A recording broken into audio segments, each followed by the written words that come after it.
in the peaceful surroundings of the western province of Sri Lanka. The monks of the Jethawanarama forest monastery have given up worldly comforts in their search for enlightenment. Monkhood is not a destination, it's a journey. So one who comes here has to be prepared to go on that journey. And sometimes it can be quite arduous, it can be quite challenging. But you have to be prepared to reach for that goal and target that you should have seen before you come into robes. I think that's when monkhood can be successful.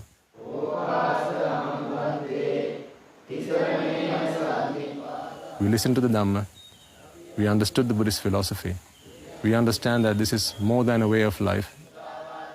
It's a journey that we need to go on to seek emancipation, that liberation that the Buddha taught.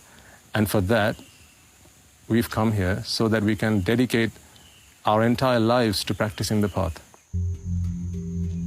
Before he became a monk, Amar Dasanatero was a solutions architect with the Royal Bank of Scotland in London. It was a lot about success, living a successful life, becoming prosperous. So this was an investment bank. Typically, they're quite successful people and people who are quite ambitious in life. So the kind of philosophy I got to learn there was, while you're alive, earn as much money as you can, work hard and work smart and be successful, set your goals, have your targets. So it was that kind of environment I was in. While working in London, Vimukti, as he was then called, married his childhood sweetheart, Madhu. Around the age of 21, well, our parents, they said, you both know each other so well. They asked us if we were okay with the idea of getting married to each other. By then, we too had kind of fell in love with each other. So by the age of 21, we married. Now known as Bhikkhumi Dhammadasana, she too is seeking spiritual enlightenment. My dream was to be the richest, have all the wealth and have all the luxuries that I would like to have, all the dresses, all the makeup, all the friends and pubs and dancing. So once I was in London, I felt that, okay, so now I'm on the top of the world. I've got everything I need. So it was quite a happy life there. We liked being funny, we liked going out with friends and traveling around the world, around the cities. And so married life was more of happiness than suffering. So soon after, Madhu, who was my wife then, she suggested, why don't we go to the temple and offer an alms at least once a month. And I thought that's not a bad idea. So I think that's kind of how this all started. I was inquisitive and curious about the Dhamma prior to that, but I don't think I practiced. It was more of I was acquiring knowledge whenever there was a chance to do it, but I wasn't a practicing Buddhist. I just was a Buddhist for the namesake.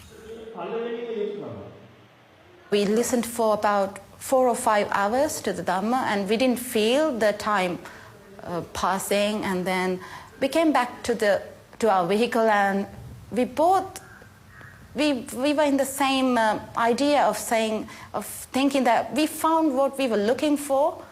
There is something in this Dhamma than just going to the temple and worshipping and just offering flowers, that there is something more to this. There is something that we could gain from this. So we both got into the same idea at the very first session.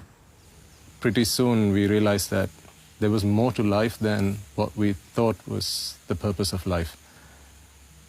After I'd been listening to sermons for about, I think, 3 years or so, both my wife and I decided it was enough time that we'd spent in lay life, and now a whole world awaits us.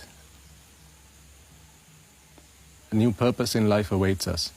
And we decided, let's make that turn in our lives.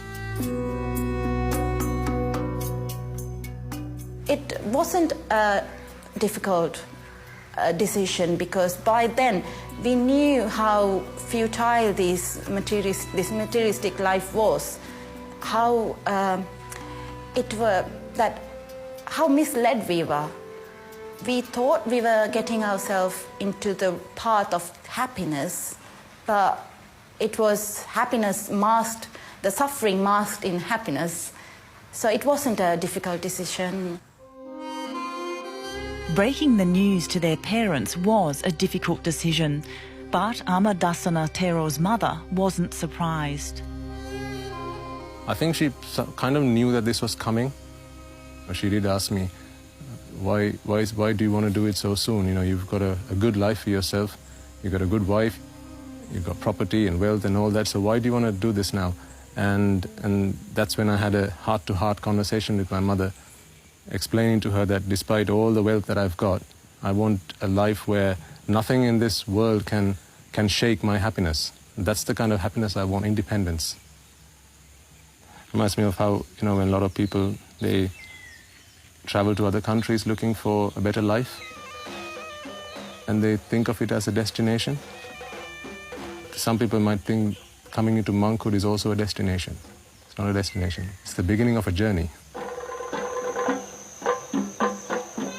Buddhism has two major areas. One is the Buddhist ethos of monks who live in the forest, who meditate, who leave everything out. From a household to a houseless state, they are meditating. So there's a kind of a tag attached to them that they were more pious. They were the people they were the monks who were interacting with the village people, who were giving them solace, understanding in return of keeping them with their offerings of food. So that was the kind of a relationship they had. But the urban structure is different. It's more cosmopolitan. So this is where the more showpiece of Buddhism comes, because the sculptured art, certain offering and ceremonies, all these things are part of the more, what you call the popular religion. Now that has nothing to do with what you call the salvation. You're liberating yourself from your attachments to this world, and that is the meditating monks who are outside. Sri Lankan Buddhists also, they worship statues, trees and all this stuff. And they do perahara also, which means dancing and all this stuff. But it's not real Buddhism or real Lord Buddha's philosophy.